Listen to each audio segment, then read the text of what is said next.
Yo, what's up? Hip Hop Heads TV para sa balitang hip hop this second half of April. Pero bago natin simulan, kung bago ka pa lang sa ating channel at hindi pa nakasubscribe, click mo na ang subscribe button, sabay mo na ang notification bell para ma-update ka agad sa mga paparating na videos. Ang headline natin ngayon ay ang issue sa new school versus old school. Matagal na diskusyon na rin ito sa hip-hop community pero nitong nakaraang linggo lang ay naging usapin nga ito dahil sa Facebook post ng Salbakuta na tila pinatatamaan nila si Flo G. Ito nga ang nag-spark ng iba't ibang opinion about sa kung sino ba talaga ang mas magaling, ang new school or old school. Madaming rappers ang nag-react at nagbigay ng opinion about sa issue na to.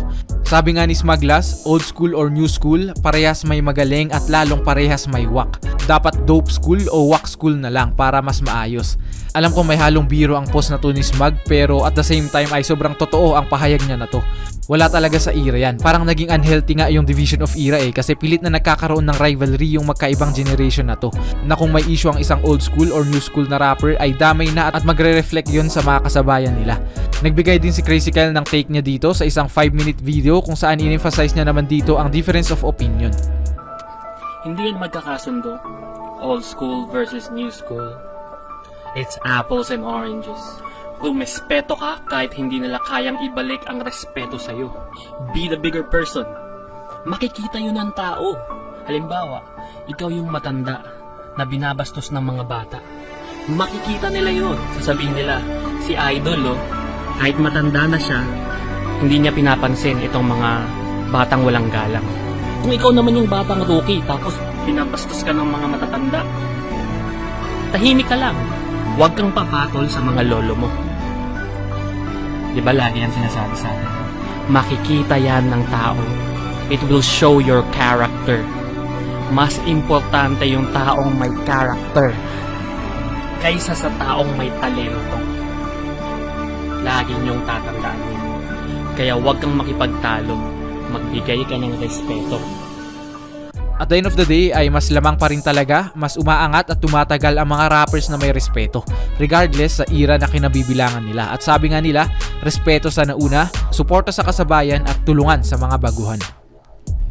Sunod na balita naman ay tungkol sa mumble rap. Umani kasi ng iba't ibang negatibong reaksyon ang 24 bars challenge ni King From D kasi maliban sa mumble rap style niya ay dinis niya din si Mark Beats dito sa verse niya na to. Few days later naman ay nagkaroon ng collaboration track ang mga rappers from Southeast Asia na pinamagatang Bomba at si King From D ang nagrepresent ng Pilipinas. At madami din ang bumatikos sa kanya kasi malabo at hindi maintindihan ang verse niya dito. Well, that's mumble rap. What do you expect, diba? Pero sabi nga ng mga ilan sa veterano na wag niyo na lang pakinggan at bigyan ng atensyon ang ganitong type of music kung hindi naman pasok sa panlasa nyo. Na tama naman, diba? Kasi madami namang ibang rappers dyan na mas deserving pa ng oras at atensyon nyo. Ang rap music kasi napakalawak niyan eh. Isa lang ang mumble rap sa napakadaming subgenre nito. At compared sa ibang rap styles ay ito yung parang naiiba talaga yung emphasis niya. Kasi you don't have to be a great lyricist para makagawa ng mumble rap eh. It's more on the flow, the beat, and yung tone na naproproduce through mumbling words. Ibang flavor siya, no? At ayaw nyo man sa hindi ay considered as music pa rin siya. Sa States nga, established na ang ganitong style. Madami na ang mga mumble rappers na may loyal fanbase na rin. At dito sa Pilipinas ay pausbong pa lang ang mumble rap. Ako personally, hindi ko trip ang ganitong style. Nung una ko ang napakinggan tong verse ni King From D, wala talaga akong naintindihan. Hindi ko lang talaga type, no? At napapansin ko majority ng mga rap fans ay hindi rin nila trip to. Pero meron din namang iba dyan na pasok yung ganitong rap sa panlasa nila, kaya kanya-kanya talaga yan. Siguro imbis namang hate tayo sa music ng iba, ay wag na lang nating pansinin at masuportahan na lang yung dapat masuportahan. Para sa mga fans dyan na gusto ding magsulat ng sariling rap pero hindi alam kung paano, eto na ang perfect time kasi bukod nga sa oras na meron kayo gawa ng ECQ ay meron ding online rap tutorial si Looney kung saan magtuturo nga siya kung paano magsulat ng sariling verse. As in from the basics, talagang rap 101 siya. Isang napakagandang platform to para matulungan ang mga aspiring rappers dito sa Pilipinas. Kasi bukod sa libre at madali siyang i-access ay manggagaling pa mismo sa hari ng tugma ang mga leksyon kaya talagang for sure na madami kang matututunan. Ang unang tatalakayin natin ngayon, ang isa sa mga pinakalaging tinatanong sa akin ay kung paano ba bumilang ng bars. Ano ba yung bars? Ano ba yung bar? Ano ba yun? Laging yung naririnig yun sa mga rap battles na, uy, ang lupit naman na sinabi mo, bars. Well, maraming meaning yung word na bar or bars. Maliban din sa programa na to ni Looney, meron ding mga rap lessons si Flick G sa kanyang channel. May mga discussion video siya about sa kung paano magsulat ng bars, mga iba't ibang uri ng rhymes, tutorials about sa speed rap at sigurado akong marami pa siyang ibang interesting ideas na may share sa atin. Kaya supportahan nyo din at subscribe kayo sa channel niya. Kung gusto nyo naman ng usapang rap, interviews, and live performances, check nyo ang Pat Session ni Dikoy. Madami din kayong matututunan about hip-hop dito sa programa niya. At para sa mga battle rap fans dyan, kung gusto nyong palawakin ang kalaman nyo, meron na ding battle breakdown ang Flip Top kung saan si Sir Enigma mismo ang mag-breakdown ng mga battles. The most credible person to do this. Kaya paniguradong madami din tayong makukuhang insights mula sa kanya. Muli na namang umingay ang diss game dito sa Pilipinas. Gawa ng iba't ibang issues this month. May mga rappers na gumawa ng diss track para kay Badang, kay King Prom D at ang back and forth na sagutan ni Shernan at Badang. Si Shernan mismo ang naghamon ng isang diss game ala Joti vs J Skills dahil nga ito sa naging negatibong komento ni Badang sa 24 bars challenge.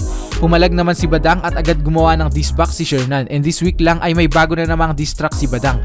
Ngayon waiting tayo sa possible part 2 na sagot ni Shernan. Angasan ko, lalo na yung mga nakikiaw-aw. Sariling toyo ko to, bakit nakikisaw-saw? Alam ko naman pantalon parehong lawlaw. Pinagkaiba lang natin, utak nyo ay gaw-gaw. Lalo ka na Shernan, feeling mo the best man. Sa kakupalan mo laging ikaw the best man. Gunggong na husband, mas peki ka kay masman. Sa haba ng baba mo, dalaig mo pa yung daspan. At ikaw ang pinakadelikado na manginginom, lalo-lalo na kapag kamay mo ay tumigong. Delikado sa bagets, nangihila parang silong. Yung inaanak mo ayaw ka nang maginginom. Galit ka sa rapper na nag 24 bars, palibasa na kulong sa bus, may git na 24 hours. Marami nang galit sa'yo, wala kang tunay na friend. Kinuha mo atensyon namin para ikaw ay mag-trend. Kahit Mo, masyado kang mayabang, try mo dumapo sa pugat ko. Subukan mo yung forte ko, hindi pa Digimon. Oje nun, pero ngayon estilo mo ay OG1. Emoticon, itsura mo kasi mukha kang palaka. Ang sawa ng yung mukha pero hindi mo halata. Kasi nga, piling gwapo, kala mo matini idol. Napagkamalang huldapper nung siya'y nakipag-eyeball. Ay pulpol, dapat magsisi ka na rin. Humahaba-baba mo kapag nagsisinungaling. Mala Pinocchio ang galaw, para kang si Andy G. Di ba yung kagrupo mo, ninanakawan mo ng talent fee? Sa gitna ng pandemic na nararanasan natin ngayon ay hindi pa rin ito humadlang sa ibang rappers para makapaglabas ng albums. Noong April 25, nagsimula nang mag-stream ang Dunggalo via digital platforms online. Iniisa-isa na nila ang mga kanta para sa kanilang comeback album. Labas na rin ang debut album ng Batang Palaban na minamanage ni Shernan, EP ni Righteous One na How Did We Get Here, at ang unang album ni Astro na Linya labas na rin this week lang. Ang rap veteran na si Clutch B, ginagawa na rin ang posibleng first and last album niya. Omar Baliw is also working on his album na ilalabas niya this May. Target is planning on a comeback album, and I'm sure marami pang rappers dyan ang bumubuo na rin ng sariling album. talaga ko dinala, ako ay mapapraning. Nilibot ko aming bahay habang nakabende. Ang tanong, paano lalabas? Lahat kami tinubuan na ng balbas. Ang tanong, paano lalabas? Lahat kami tinubuan na ng balbas. Basang-basa kaya alam ko na ano ang tira. Pinuruan ng panggap, gamit ko lang ay linya. Sa akin ang taon, huwag ka muna bumusina. Rap na patapon, pang masa daw pero mahina. Kami ang batang palaban, Muntinlupas mga swerte, di matitibag. Huwag niya kami maliitin. Kami ay may talento, di mo kayang alisin. Kami ang batang palaban. Kamusta ka na ba? Hindi pa rin alam. Saan nga ba pupunta? At di pa ba'y naninigaw? Walas banduliro at utak may gulong-gulo. At ito pa ang ilan sa mga bagong rap releases this second half of April. Sa kwarto maghapong nagpapatugtog, nagkukulong. Akala ng ibabaliw kasi mag-isang bumubulong. Di lang nila alam na minsan pag sinusumpong na mga salita ang pulot-pulotong. Isip ko di mapigilan, tumugon lalong-lalo na nung narinig ko yung ngayon pa lang magpapaumanhin na ako, kasi baka ulo nyo masira ko. Maninipa ako ng mga nagsabing mahina ko. Makinig kayo bihira to, madalas na marinig sa kata na pakilig, kasi malikot ang diwa ko. Feeling king in a feeling king. Pagka feeling king, hindi ka titulado. Para turuan kayong ego binabako. Yung masamang hangin sa'yo ay dinala ko. Sinabihan ka na wala pa rin nagbago. Masa ka sa akin panigurado, nakakalaso ng lahat ng dinura ko. Lagi na lang talo, kaya parang ayoko na ulit. Kaya madalas na ang iwas sa tadhanang nangungulit.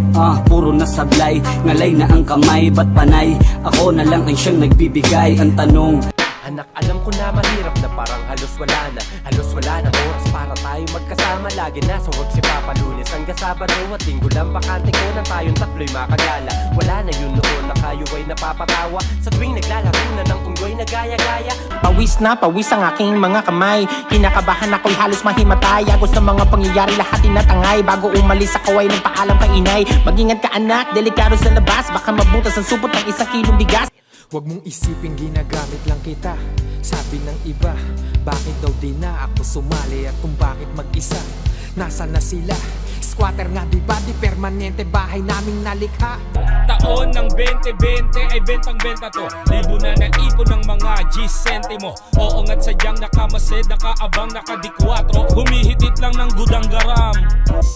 Ganito ang buhay natin, araw-araw ay pagod to. Puro na nga overtime, kulang pa rin na sahod mo. Mas marami ang reklamo, mabigat daw ang trabaho. At kapag walang trabaho ay reklamo ng reklamo. Kahit alam ko na mali ay iniibig ka, nahuhulog sa iyong ganda pag tumititig ka. Kinikilig na lang bigla at sa'yo'y natutulala. Sa hiwaga mong dala ako'y nakukontento na. Kahit Bilang kandidato na ba nagsabi sa'yo na kaya ka nilang iyangan? Pero bakit nang sila'y makaupo imbis na gumaan ay lalong bumigat? Ilan na ba ang nakatikim na sinabi mong walang lason? Bawat masaya na pag-usapan nagsimula sa pag-ikot ng baso. Yung dating pagod lang ay natuto ng tumayo. Yung dating takot lang ay natuto ng bumayo.